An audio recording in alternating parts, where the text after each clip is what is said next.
walang pinipiling ganda dahil kung masasaktan ka, masasaktan ka. Heto na, ang Laika Barista Moments natin na pinamagatang hindi pala sapat.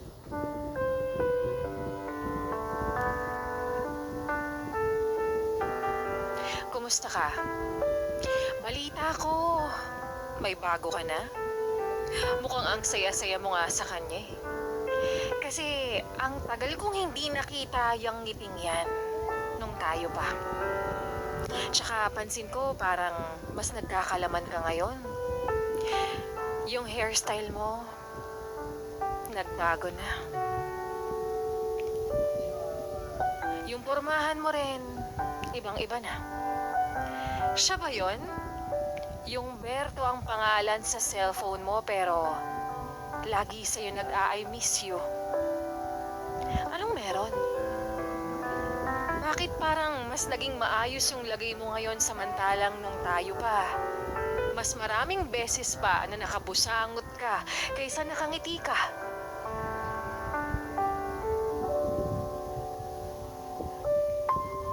Ang dami na nagbago sa'yo. Pero ang masasabi ko lang, mas mukha kang masaya sa piling niya. Patunay lang ba to na hindi ka dati naging masaya sa piling ko?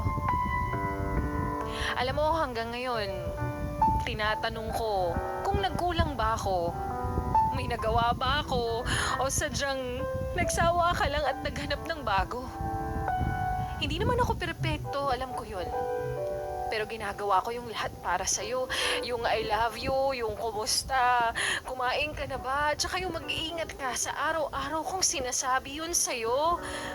Kinulang pa ba? O baka nasobrahan na? Posible. Sabi nga nila, hindi sapat na mabait ka at nabibigay mo ang lahat para sa kanya dahil wala pa rin kasiguraduhan na hindi ka niya ipagpapalit sa iba. Tulad ng ginawa mo. Binigay ko naman yung lahat sa'yo pero naghanap ka pa rin ng bago. Hindi pala sapat na masarap ka mag-alaga kung sa ibang tao naman niya gusto magpaalaga. Hindi pala sapat na masarap ka magluto ng agahan, ng tanghalian, at ng hapunan kung ibang putahe naman yung gusto niyang matikman.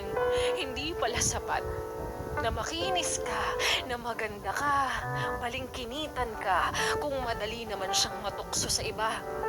Hindi pala sapat na marunong ka sa bahay at sa buhay kung ibang tao naman yung gusto niyang makasama habang buhay. Hindi pala sapat na kahit willing kang ibigay sa kanya ang lahat kung siya yung tipo ng tao na kahit hindi ka nakaharap,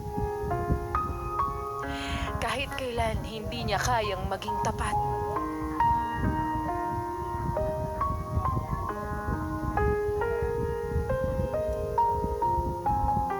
At mga bes, yan ngang muli ang kwento ng ating Laika Barista Moments na pinamagatang hindi pala sapat.